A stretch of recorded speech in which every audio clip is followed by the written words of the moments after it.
is one of the most distinguished of that republic. My ancestors had been for many years councillors and syndics, and my father had filled several public situations with honour and reputation. He was respected by all who knew him for his integrity and indefatigable attention to public business. He passed his younger days perpetually occupied by the affairs of his country. A variety of circumstances had prevented his marrying early, nor was it until the decline of life that he became a husband and the father of a family. As the circumstances of his marriage illustrate his character, I cannot refrain from relating them. One of his most intimate friends was a merchant who, from a flourishing state, fell through numerous mischances into poverty. This man, whose name was Beaufort, was of a proud and unbending disposition, and could not bear to live in poverty and oblivion in the same country where he had formerly been distinguished for his rank and magnificence. Having paid his debts, therefore, in the most honourable manner, he retreated with his daughter to the town of Lucerne, where he lived unknown and in wretchedness. My father loved Beaufort with the truest friendship, and was deeply grieved by his retreat in these unfortunate circumstances. He bitterly deplored the false pride which led his friend to a conduct so little worthy of the affection that united them. He lost no time in endeavouring to seek him out, with the hope of persuading him to begin the world again through his credit and assistance. Beaufort had taken effectual measures to conceal himself, and it was 10 months before my father discovered his abode. Overjoyed at this discovery, he hastened to the house, which was situated in a mean street near the Roos. But when he entered, misery and despair alone welcomed him. Beaufort had saved but a very small sum of money from the wreck of his fortunes, but it was sufficient to provide him with sustenance for some months, and in the meantime he hoped to procure some respectable employment in a merchant's house. The interval was consequently spent in inaction. His grief only became more deep and rankling when he had leisure for reflection, and at length it took so fast hold of his mind that at the end of 3 months he lay on a bed of sickness, incapable of any exertion. His daughter attended him with the greatest tenderness, but she saw with despair that their little fund was rapidly decreasing, and that there was no other prospect of support. But Caroline Beaufort possessed a mind of an uncommon mould, and her courage rose to support her in her adversity. She procured plain work, she plaited straw, and by various means contrived to earn a pittance scarcely sufficient to support life. Several months passed in this manner. Her father grew worse. Her time was more entirely occupied in attending him. Her means of sustenance decreased, and in the 10th month her father died in her arms, leaving her an orphan and a beggar.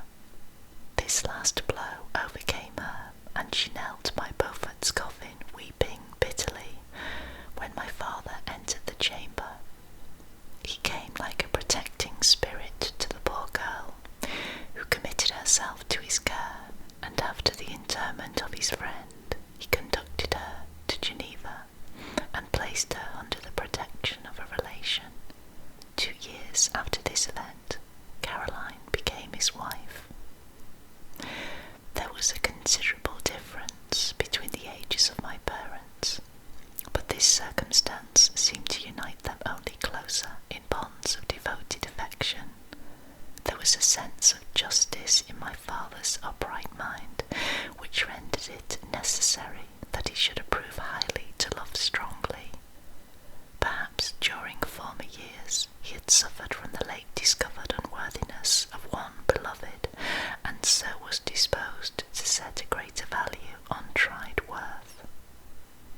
was a show of gratitude and worship in his attachment to my mother, differing wholly from the doting fondness of age, for it was inspired by reverence for her virtues and a desire to be the means of, in some degree, recompensing her for the sorrows she had endured, for which gave inexpressible grace to his behaviour to her. Everything was made to yield to her wishes and her convenience. He strove to shelter her, as a fur exotic is sheltered by the gardener, from every rougher wind, and to surround her with all that could tend to excite pleasurable emotion in her soft and benevolent mind. Her health, and even the tranquillity of her hitherto constant spirit, had been shaken by what she had gone through.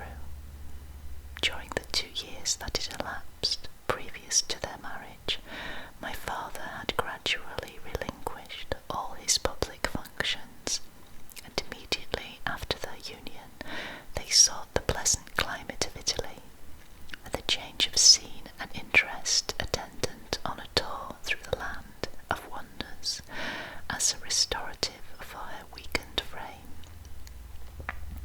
From Italy they visited Germany and France. I, their eldest child, was born at Naples, and as an infant accompanied them in their rambles.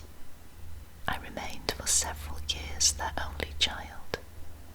Much as they were attached to each other, they seemed to draw inexhaustible stores of affection from a very mine of love to bestow them upon me. My mother's tender caresses and my father's smile of benevolent pleasure, while regarding me, are my first recollections.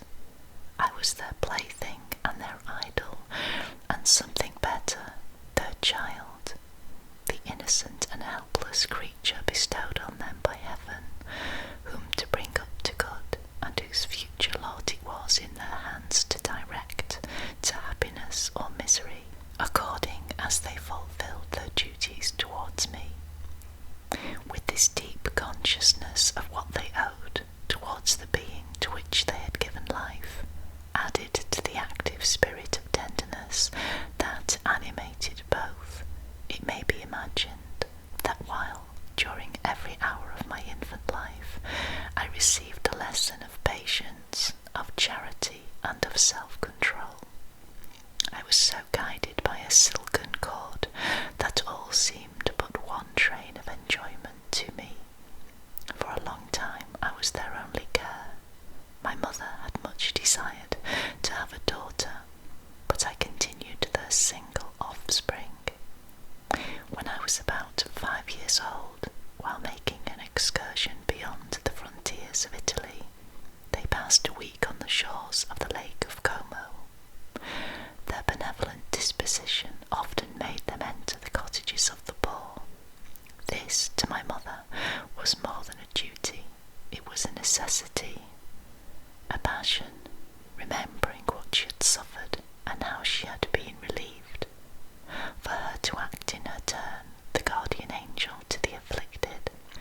During one of their walks, a poor cot in the foldings of a veil attracted their notice as being singularly disconsolate, while the number of half-clothed children gathered about it spoke of penury in its worst shape. One day, when my father had gone by himself to Milan, my mother, accompanied by me, visited this abode. She found a peasant and his wife, hard-working, bent down by care and labour, distributing a scanty meal to 5 hungry babes. Among these there was one which attracted my mother far above all the rest. She appeared of a different stock. The 4 others were dark-eyed, hardy little vagrants. This child was thin and very fair. Her hair was the brightest living gold, and despite the poverty of her clothing, seemed to set a crown of distinction on her head. Her brow was clear and ample, her blue eyes cloudless, and her lips and the moulding of her face so expressive of sensibility and sweetness that none could behold her without looking on her as of a distinct species, a being heaven sent and bearing a celestial stamp in all her features. The peasant woman, perceiving that my mother's fixed eyes of wonder and admiration on this lovely girl eagerly communicated her history. She was not her child, but the daughter of a Milanese nobleman. Her mother was a German and had died on giving her birth. The infant had been placed with these good people to nurse. They were better off then. They had not been long married, and their eldest child was but just born. The father of their charge was one of those Italians nursed in the memory of the antique glory of Italy, one among the schiavi agnorframenti, who exerted himself to obtain the liberty of his country. He became the victim of its weakness. Whether he had died or still lingered in the dungeons of Austria was not known. His property was confiscated. His child became an orphan and a beggar. She continued with her foster parents and bloomed in their rude abode, fairer than a garden rose among dark-leaved brambles. When my father returned from Milan, he found playing with me in the hall of our villa a child fairer than pictured cherub, a creature who seemed to shed radiance from her looks, and whose form and motions were lighter than the chamois of the hills. The apparition was soon explained. With his permission, my mother prevailed on her rustic guardians to yield their charge to her. They were fond of the sweet orphan. Her presence had seemed a blessing to them, but it would be unfair for her to keep her in poverty and want when Providence afforded her such powerful protection. They consulted their village priests, and the result was that Elizabeth Lavenza became the inmate of my parents' house, my more than sister, the beautiful and adored companion of all my occupations and my pleasures. Everyone loved Elizabeth. The passionate and almost reverential attachment with which all regarded her became, while I shared it, my pride and my delight. On the evening previous to her being brought to my home, my mother had said playfully, "I have a pretty present for my Victor. Tomorrow he shall have it." And when, on the morrow, she presented Elizabeth to me as her promised gift, I, with childish seriousness, interpreted her words literally, and looked upon Elizabeth as mine to protect, love, and cherish. All praises bestowed on her I received as made to a possession of my own.